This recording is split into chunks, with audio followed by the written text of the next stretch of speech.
Shalom, selamat pagi keluargaku yang diberkati Tuhan Yesus Kristus. Firman Tuhan pagi ini saya ambil dari kitab Ayub pasal 5 ayatnya yang ke-8. Demikian firman Allah. Tetapi tentu aku akan mencari Allah, dan kepada Allah aku akan mengadukan perkaraku. Bapak Ibu keluargaku, jalan keluar terbaik atas semua persoalan yang kita hadapi adalah mencari Allah. Firman Tuhan pagi ini saya beri judul adalah mencari Allah. Bapak Ibu, kita tidak bisa pungkiri bahwa setiap manusia pasti memiliki problem, masalah, tantangan, dan sepertinya masalah itu datang bertubi-tubi. Seringkali yang kita cari adalah pertolongan manusia. Yang kita cari adalah harta, kekayaan, dan kemewahan. Kita berpikir dengan memiliki kekayaan, dengan memiliki harta, kemewahan, maka semua masalah akan terselesaikan. Saya mau katakan tidak, keluargaku. Kita harus mencari Allah yang merupakan sumber daripada damai sejahtera. Sebagai orang-orang Kristen, sebagai orang-orang percaya yang menaruh pengharapan hanya kepada Allah, maka dalam segala situasi kondisi, saya mau katakan engkau harus mencari Allah. Di ayat yang tadi kita baca, ini adalah sebuah tanggapan dari teman Ayub bernama Elifaz.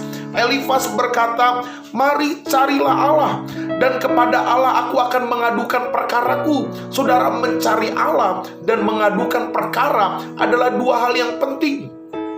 Ketika kita mencari Allah, saudara, ada usaha kita untuk masuk di dalam hadirat Allah.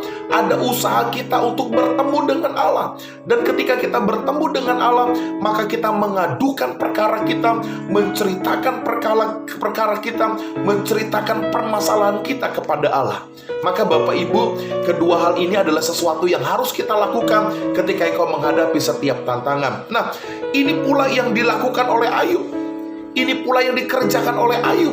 Ayub mencari Allah dan Ayub mengadukan permasalahannya kepada Allah. Bapak Ibu, pertanyaan buat kita, jika demikian, siapa yang perlu mencari Allah? Bapak Ibu, ini pertanyaan yang sederhana, tetapi saya pikir perlu kita renungkan. Yang pertama, setiap orang yang sadar bahwa ia tidak bisa sendiri dan dia tidak bisa mengandalkan kekuatannya, itu adalah orang-orang yang mencari Allah. Kalau engkau sebagai jemaat Tuhan, engkau sebagai keluarga Ephata, engkau sadar bahwa engkau tidak bisa sendiri, maka saya mau katakan engkau harus mencari Allah.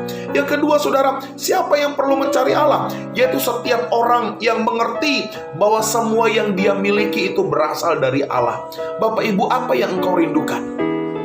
Apa yang engkau ingin miliki? Kalau engkau ingin memiliki sesuatu, mari minta kepada Allah bahwa apa yang kita miliki semuanya berasal dari Allah. Yang ketiga, saudara, siapa yang perlu mencari Allah? Yaitu setiap orang yang menyadari bahwa dia memiliki kekurangan dan kelemahan. Kalau engkau adalah pribadi yang punya kelemahan, punya kekurangan, berarti engkau adalah orangnya yang perlu mencari Allah. Dan yang keempat, siapa yang perlu mencari Allah? Adalah setiap orang yang mengerti betapa dahsyatnya Tuhan kita. Bapak Ibu, kita percaya bahwa dalam setiap permasalahan kita punya Allah yang dahsyat. Amin. Kalau engkau mengakui Allahmu dahsyat, maka engkau adalah orang yang perlu mencari Allah. Pagi ini, saudara, apapun pergumulanmu, apapun kesulitanmu, saya mau katakan sebagai hamba Allah, mari carilah Allah, carilah Tuhan, dan adukan perkaramu kepada Tuhan, maka Dia akan memberikan jalan keluar dari setiap apa yang kita rindukan. Haleluya. Shalom. Tuhan berkati kita semua.